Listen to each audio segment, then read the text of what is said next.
अस्सलाम वालेकुम प्यारे दोस्तों, ये जानकर आपको बड़ी खुशी होगी कि आप इस वक्त देख रहे हैं दरगाह शरीफ बहराइच की पूरा वीडियो। और हम आपको बताएंगे हजरत सैयद सालार मसूद गाजी रहमतुल्लाह अलैह बाबा साहब सरजमीन बहराइच हिंदुस्तान में क्यों आए। माशाअल्लाह सुभान अल्लाह। दोस्तों, आप हजरत सैयद सालार मसूद गाजी रहमतुल्लाह अलैह बाबा साहब इस्लाम परस्त हैं, अमन परस्त हैं। आपको इस्लाम से बड़ी मोहब्बत है और सरकार मदीना हजरत मोहम्मद मुस्तफ़ा सल्लल्लाहु ताला अलैहि वसल्लम से बेइंतहा मोहब्बत है।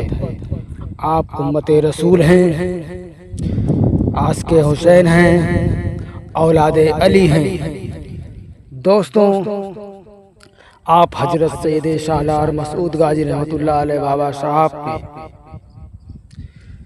सुना और हदीस में पढ़ा कि हजरत मोहम्मद मुस्तफ़ा सल्लल्लाहु ताला अलैहि वसल्लम ने इरशाद फरमाया है किताबों के जरिए कि हमको हिंदुस्तान से एक मोहब्बत की खुशबू आती रहती है।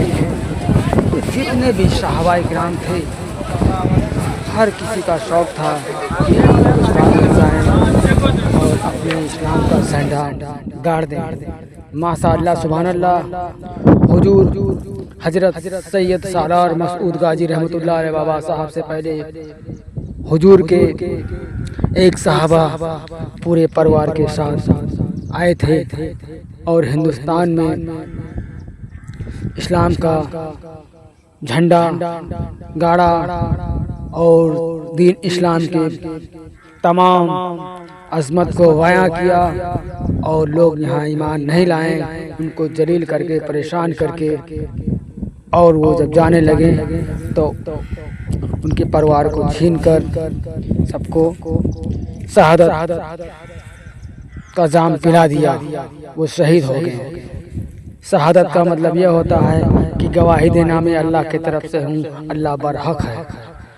उसके बाद हजरत सैयद सालार मसूद गाजी रहमतुल्लाह अलैह बाबा साहब के वालिदैन अब्बू जान हजरत साहू सालार हिंदुस्तान के सरजमी की तरफ तशरीफ लेकर आए और आप हजरत सैयद सालार मसूद गाजी रहमतुल्लाह अलैह बाबा साहब के मामू जान हजरत गजनबी रहमतुल्लाह अलैह भी आए। इस्लाम का झंडा लेकर इनका काम था, इस्लाम का प्रचार करना इनका काम था। और हजरत मोहम्मद मुस्तफ़ा सल्लल्लाहु अलैहि वसल्लम के उम्मत पे जान देने का शौक़ था, शहादत का शौक़ था। और इसी तरीके से आप अजमेर शरीफ में तशरीफ़ लाएँ। आप हजरत सैयद सालार मसूद गाजी रहमतुल्लाह अलैह बाबा साहब के अबू जान साहू सालार और आप हजरत सैयद सालार मसूद गाजी रहमतुल्लाह अलैह बाबा साहब अजमेर शरीफ के ज़मीन पर पैदा हुए और वहीं से बड़े हुए। अपने मामू जान के साथ इस्लाम का अलम लेकर पूरे हिंदुस्तान में इस्लाम का झंडा फहराने लगे, दीन इस्लाम की बातें बताने लगे, अली मौला की बात बताने लगे और हजरत मोहम्मद मुस्तफ़ा सल्लल्लाहु ताला अलैहि वसल्लम की उम्मतों का ख्याल करते हुए सबको दीन इस्लाम की तालीमें देने लगे। इसी प्रकार आप धीरे धीरे बड़े हुए।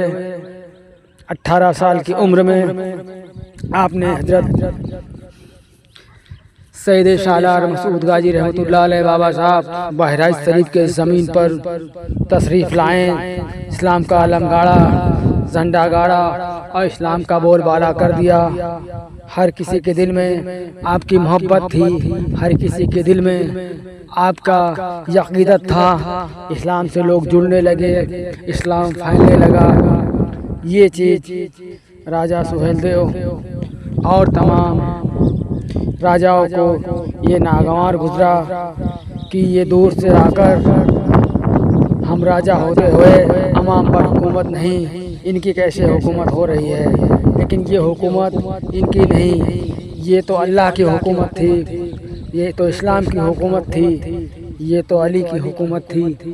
ये अपने लिए हुकूमत का कोई वो काम ही नहीं कर रहे थे। ये तो दीन इस्लाम की मोहब्बत में अपना जान और माल लगाकर इस्लाम को बढ़ावा दे रहे थे।